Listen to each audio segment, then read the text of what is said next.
इनको क्या तकलीफ थी जब आए थे? जब first time around last month 15 Feb को sudden I got a call कि इनको चेस्ट में पेन हो रहा है एंड हमने वहाँ के लोकल डॉक्टर से कांटेक्ट किया उसके बाद। तो हमें लोकल डॉक्टर ने बताया कि इनका हार्ट अटैक कुछ आया हुआ है, राइट। सो आफ्टर दैट हमने प्लान किया कि इनका पहले से दिल्ली में इलाज चल रहा था एम्स में किडनी का, तो हम सोचे कि दिल्ली लेकर ही आते हैं। तो दिल्ली में आने के बाद हम RML में गए, एम्स में गए और एक और डॉक्टर से मिले।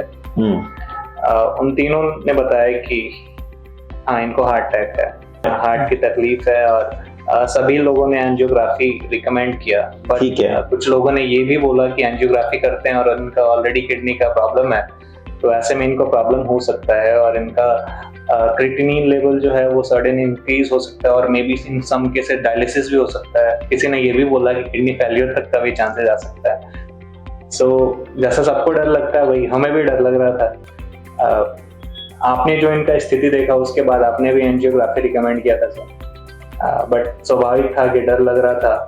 बट फिर लास्ट में जब इनको सीवियर चेस्ट पेन कंटिन्यूअस होते रहा, फिर हमने ये टफ डिसीजन लिया कि अब जो कुछ भी हो हमें वो एंजियोग्राफी या एंजियोप्लास्टी जो भी आगे होगा वो कराना ही है। फिर आपने कॉल किया हमें? हाँ कॉल किया, फिर आपसे बात करी, फिर आपने कॉल किया तो हमने आपको क्या कहा था कि आप किस दिन आना है, कब एंजियोग्राफी करेंगे, ऐसे हमने कुछ प्लान किया था? हाँ जी, उस टाइम पे ही आपने 14 का डेट दिया था, 14 मार्च का।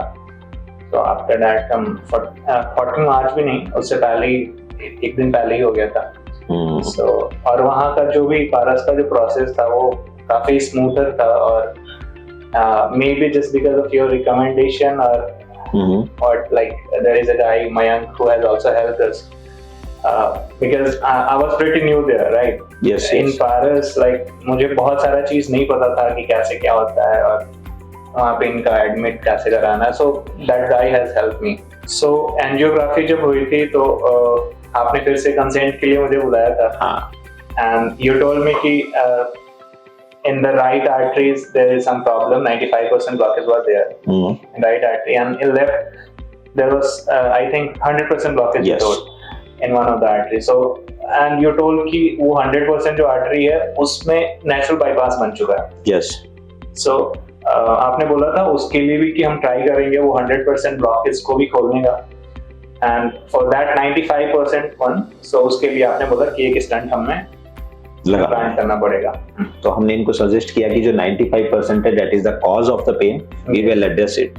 अब इनका 1 वीक के बाद फॉलो अप है और इसमें आपको अभी कितनी दिन बाद पेन हुआ स्टंट लगाने के बाद? पेन तो नहीं हुआ सर। नहीं हुआ, तो जो पेन इनको वेस्ट में काफी बार हुआ था बिल्कुल भी नहीं है। नहीं सर। तो काफी अब आप संतुष्ट हैं सब कुछ चीजों से? ठीक है सर। ठीक है। That like the way in which like doctors generally उतना टाइम नहीं देते हैं, बट मैं इसके लिए स्पेशल थैंक यू बोलना चाहूँगा सर आपको कि हमें जब भी जरूरत पड़ा और जब भी मतलब हमें कुछ लगा उस तरीके से अंदर से भय टाइप में या डर है, तो you are always there for us. So एक ये जो कनेक्शन आपके साथ बिल्डअप हुआ सर, वो उसके लिए मैं दिल से धन्यवाद करना चाहता हूँ आपको sir. Thank you. Yes sir, नमस्कार।